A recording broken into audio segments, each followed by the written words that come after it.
He is a two-time Super Bowl champion head coach from back in his day with the Dallas Cowboys. Now he is, as we all know, with the NFL on Fox. Joining us, care of his friends at Michelob Ultra, is Jimmy Johnson. How are you, Coach? Rich, I'm doing great. Excellent. We're coming to the state of Florida, Jimmy. We're coming. I know you're South Florida. This is Tampa. We're coming. We're coming for Super Bowl 55. I can't wait. I wonder how you're sussing out this matchup here, just a couple of days removed from us coming. Rich, I would have never guessed that I, might even consider going up against Andy Reid and Patrick Mahomes. But I tell you, this Buccaneer team, they're going to get probably Antonio Brown back. That'll help. On top of that, Todd Bowles has done such a great job with that defense. And now with the Chiefs having some problem at offensive tackle with the injuries at Fisher, this is going to be a heck of a ball game. I don't know that I could pick a team. It would be a coin toss, as far as who's going to win this thing. But I hope I see 38-36. Well, you know what? I'll tell you this, Jimmy. We've never seen anybody like Brady. And if there's anybody that could start the conversation of saying, well, you might see somebody similar to him by the end of my run, it would be Mahomes. I'm wondering what you do think of Tom Brady and what we're seeing and how you could compute it compared to all the football you've seen in your life. In my mind, there's no question about either one of them. I think Tom Brady is the greatest quarterback that's ever played because of his record.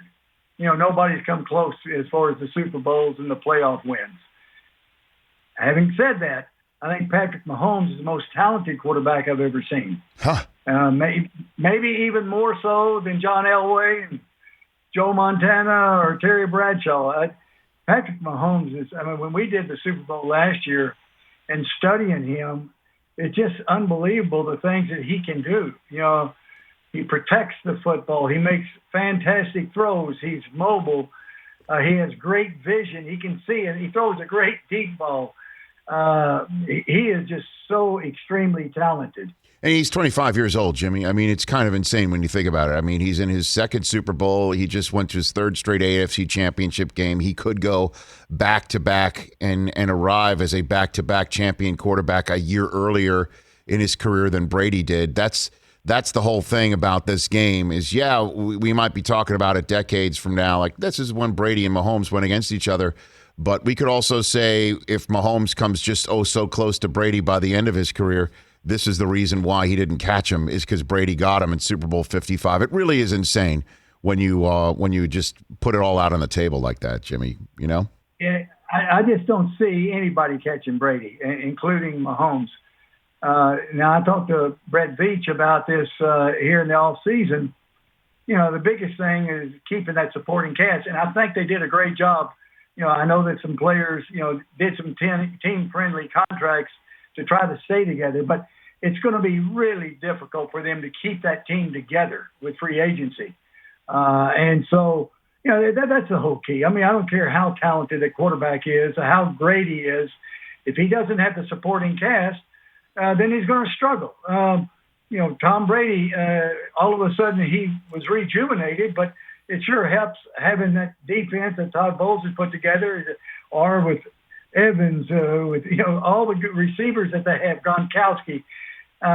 So you got to have the supporting cast. I don't care how good you are. Jimmy Johnson here on the Rich Eisen Show. So with Deshaun Watson having requested a trade in Houston, and Houston introducing their new head coach, David Culley, today, there's obviously a situation, to use the phrase, that the Texans need to figure out with Watson, and the name that we keep hearing over and over and over again, if the Texans do eventually give Watson the exit visas he's asking for and how much of a haul they could get, Herschel Walker is the name we keep hearing over and over and over again. What would you counsel Houston to do? Obviously being somebody who knows what a franchise quarterback can do to change things around, but also knows how one particular trade with a huge haul can change things around as well. What would you counsel, Jimmy?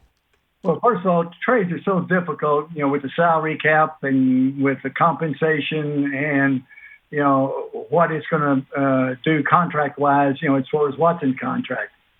But the number one thing I would do if I was David Culley is I'd go knock on his door I'd say, Deshaun, let's have a Michelob Ultra. Let's talk about this thing because we can work it out somehow, some way. I mean, I had a similar situation, when I had Troy Aikman and I drafted Steve Walsh. Well, that caused some tension between me and Troy. Well, Steve Walsh was there just for one reason, so I could trade him later for a 1, 2, and a 3 to New Orleans. But until I got rid of him, I mean, Troy wasn't real happy with me. I drafted my quarterback from Miami there. And so I went to Troy's home. I knocked on his door. We talked about things. And I set up a tropical fish tank, and we bonded, and so we worked it out. So if I was David Culley, I'd do whatever. I would put my ego aside, and I'd say, hey, Deshaun, let's work this thing out. We can be great right here with the Texans. So just putting it all together, are you suggesting David Culley go shop for a tropical fish tank and bring it to Deshaun Watson's house? Is that what you're saying, Jimmy? Have a Michelob Ultra and a tropical fish tank, and the deal is done. What do you mean by a tropical fish tank? Did you really bring some? What do you mean by that? Oh, yeah. I was into tropical fish. I've always been into tropical fish, and Troy was kind of infatuated with him. One time he said, hey, I might set up a tank. Well, it gave me a good excuse to go spend time with him. And I went one Sunday over to his home in the off season after that first year, and after I traded Walsh away, and we spent the entire day together. And we went and shopped, and we set up his tank, and I put some fish in there, and it gave us a kind of an excuse for a conversation from then on. But it bonded us, and obviously it was a lot more than just the tropical fish. Yes. But it gave us an excuse to spend time with each other, and to kind of soothe out any tension that he had because of the Walsh thing. When I had Walsh and Aikman, I couldn't play favoritism because that would diminish the trade value for Walsh. I couldn't come right out and say, hey, Troy's our guy forever and ever, because I wanted to trade Steve Walsh and try to get as much as I could for him. But it was a little bit of tension until I worked it out with the tropical fish. Isn't it amazing, Jimmy Johnson here, a few more minutes. Again, we'll talk Michelob Ultra a little bit more in a second. Isn't it amazing how it's decades later and it's still same stories with quarterbacks who have their potential job threatened, even if it's not being threatened like you're just describing, but organizations have to have a public face and maybe a private face, and Aaron Rodgers bringing up his future as soon as the game's over after a season in which he said it really wasn't much of a thought process. It's amazing how things don't change, and that seems to be something that is playing out in Green Bay right now. Yeah, it's crazy. When they drafted Jordan Love, I thought it was a good pick. He's a very talented quarterback for the future. But that's not threatening Aaron Rodgers. He's a Hall of Fame great quarterback, and playing as well as any quarterback in the league. So it wasn't, they weren't threatening him. They were just looking at the future and something for their team. I understand it. Bill Belichick and I talked about this. I said, Bill, we both know, well, in the old days, when you could have a game manager and run the football and play defense, that's over with. With the rule changes, opening up the passing game, if you're going to win a championship, you have to have a franchise quarterback. And I said, you know what? As important as that franchise quarterback is, the second most important player on your team is your backup quarterback. Because if you don't have a quarterback, you have no shot to win in this league. And quarterbacks are just so valuable. I think some of them are seeing how valuable they are now, and that's why they're saying, hey, I want to go to another team. Well, I'm not a betting man, but I'm going to make a bet that conversation with Belichick was on a boat with you. Is that a true story? Is that a safe assumption? Safe bet? On a boat with a cold beverage. What do you think the Cowboys should do with Dak, Jimmy? What do you think? They need to get him signed. I mean, they should have given in to the 4-year deal last year. Would have saved them some money. They wanted 5 years. But they got to get him signed. And not only is he an outstanding quarterback, he's not Patrick Mahomes, but he is an outstanding quarterback. And, on top of that, he is a great leader for that football team. So they need to get him signed. And the other thing is, until you find somebody better, you don't ever give up a quarterback. Ever. I mean, that's just a fact, Jimmy. I mean, you're not, and he's a special kid too. And I don't know, how much better you can get in the NFL. I mean, he was on pace when his leg unfortunately snapped like that to lead the league in passing. Both quarterbacks in the state of Texas could have been 1-2, he and Watson, by the end of the year. But I think Watson would have been looking up at him the way that Dallas was having to play and outscore everybody on offense, Yeah, Rich, they should have signed him 3 years ago. They should have signed him 2 years ago. They should have signed him, last offseason. And every time they did not sign him, the price just kept going up. But they need to get it done.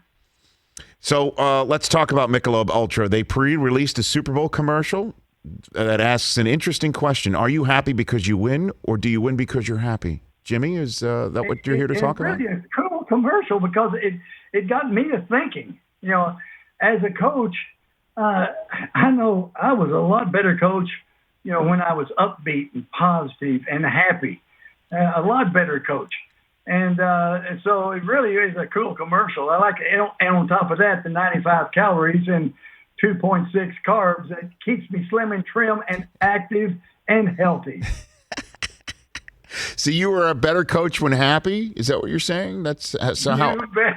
And you know what made me happy? Is winning games. I bet. What's your I've got to get your favorite Michael Irvin story, Jimmy. Give it to me. Cough it up, please. Give me your best one. His freshman year at University of Miami. Mm-hmm. They called and they said, Coach, freshman receiver Michael Irvin got into a big fight. And he got into a fight with a 270-pound, 260-pound offensive guard, a senior. I said, and Michael won. And they're in the dining hall. I called Michael. And I said, Michael, what in the world are you doing?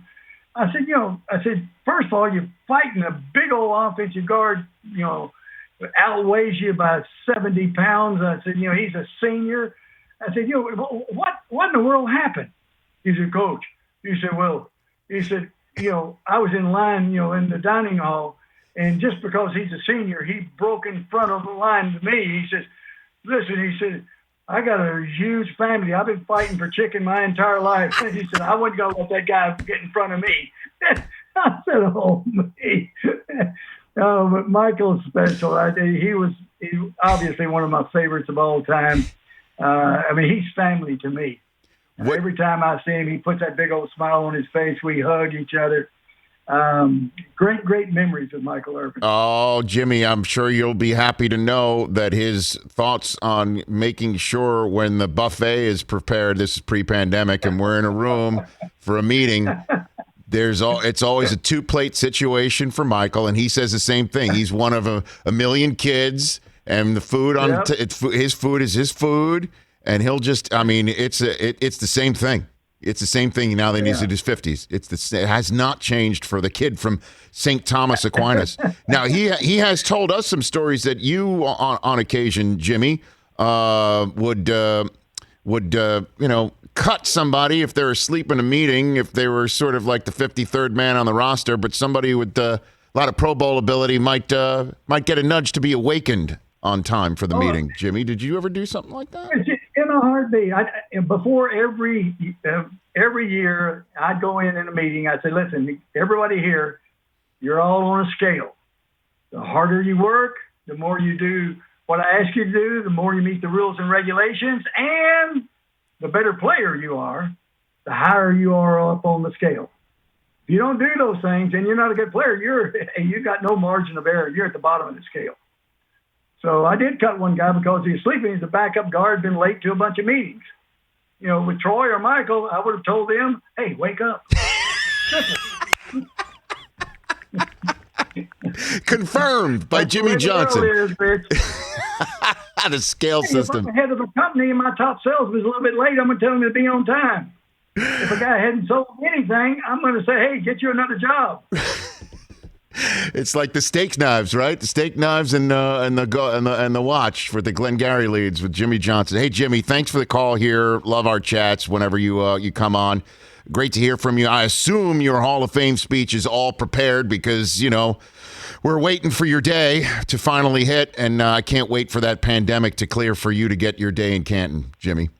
Well, I appreciate it, Rich. It will be the shortest speech. The only thing I'm going to do is I'm going to thank all the great players and the great coaches that helped me get there. That's it. Okay, so can I count you in for that? Because I'm the one sitting on the set hoping for somebody's done after 10 minutes. Can I count you in for just a 10-minute one? That's it? You mark it down. It will be very brief. Okay, mark it down. Jimmy, thanks for the call. Michelob Ultra, everybody check out the pre-release Super Bowl commercial that's out right now. Jimmy Johnson from the NFL on Fox and Hall of Fame here on The Rich Eisen Show. Hey, you watched all the way to the end. Thanks for that. Watch more right here.